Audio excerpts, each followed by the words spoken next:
Hello friends, today we are going to see solutions to the chapter of gravitation of class 10th. These solutions are for the Maharashtra State Board's textbook. So let us see the first question. It says study the entries in the following table and rewrite them putting the connected items in a single row. So what is given in this here is a table. The first column has some physical quantities, and as you can see in the second column there are units of those physical quantities. We have to arrange correct units in front of the respective physical quantities. And in the third column, there are some comments about those physical quantities given. So we have to arrange these comments also correctly in proper order. So the first quantity given is mass. So let us see how the solution of this question will look like. The unit of mass must be, as you know, it should be kg, right? Mass is always measured in kg. And the comment which is given for mass is it is the measure of inertia. तर आपल्याला माहिती असेल की जेवढा एखादा object massive असतो तेवढं त्याला मूव्ह करणं किंवा एखाद्या मूव्हिंग मासिव ऑब्जेक्टला थांबवणं हे अवघड असतं आणि कमी जर मास असेल तर त्याला थांबवणं किंवा मूव्ह करणं हे इझी होतं. सो इनर्शिया म्हणजे काय? Inertia is nothing but it is the tendency of any object और any body to maintain its state of rest or state of motion. For example एखादा मूव्हिंग स्टोन रॉक असेल मोठा तर तो rock थांबवण्यासाठी खूप जास्त एफर्ट्स लागतील आणि एखादा मूव्हिंग बॉल असेल फुटबॉल तर तो थांबवण्यासाठी कमी एफर्ट्स लागतील because their masses are different. Therefore, their inertias, their tendencies to maintain their state of motion are different. So, mass represents this tendency to maintain its state. That is the inertia, right? मला एक example पण माहिती असेल. आपण एका glass of water घेतला आणि त्याच्यावरती एक कार्डबोर्डचा पुठ्ठा ठेवून त्यावर एक कॉइन ठेवला. जर आपण तो कार्डबोर्ड मूव्ह केला अशी टिचकी मारून तर तो कॉइन त्या ग्लासमध्ये पडेल instead of going with this cardboard, right? Why? Because this coin has got some mass and it will try to maintain its state of rest. That's why it will not go away with the cardboard.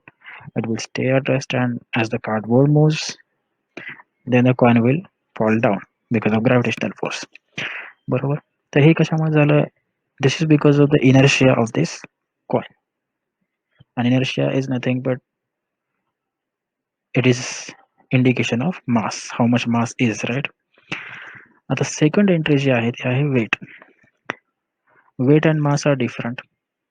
Weight जे आहे तो gravitational force acting on any object, gravitational force acting on that mass is weight. त्याचं unit काय असणार आहे? तो force आहे म्हणजे त्याचं युनिट न्यूटन असणार आहे. बरोबर. आणि थर्ड कॉलम मधली जी ही आहे कमेंट ती आहे zero at the centre. Weight of any object is zero at the center of the earth. Why? Because gravitational force becomes zero at the center of the earth. Gravitational force अर्थच्या सेंटरला zero का होतो? तर जेव्हा एखादा object किंवा एखादा person आहे समजा तो अर्थच्या सरफेसवरती थांबलेला असेल, कुठेही असेल, इक्वेटरवरती असेल किंवा पोलवरती असेल किंवा आणखी कोणत्या लॉंगिट्यूड लॅटिट्यूडवरती असेल, तर त्याचं वेट हे नेहमी directed towards the centre of earth असतं. म्हणजे ग्रॅव्हिटेशनल फोर्स हा directed towards the centre of the earth असतो.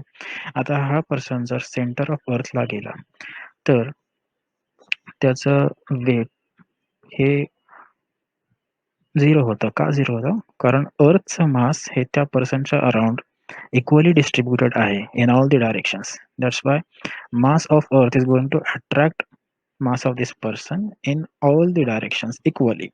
जर आपण याची वेक्टर सम घेतली, mass force is a vector quantity. So या सगळ्या ग्रॅव्हिटेशनल फोर्सेसची जर आपण सम घेतली तर ती इक्वल टू झिरो येईल. त्यामुळे net gravitational force acting on this person at the center of the earth is 0. That's why his weight is going to be 0 at the center of the earth, right? तर आता third quantity बघूया, acceleration due to gravity. Acceleration due to gravity म्हणजे small जी. तर small जी हे काय आहे? acceleration आहे.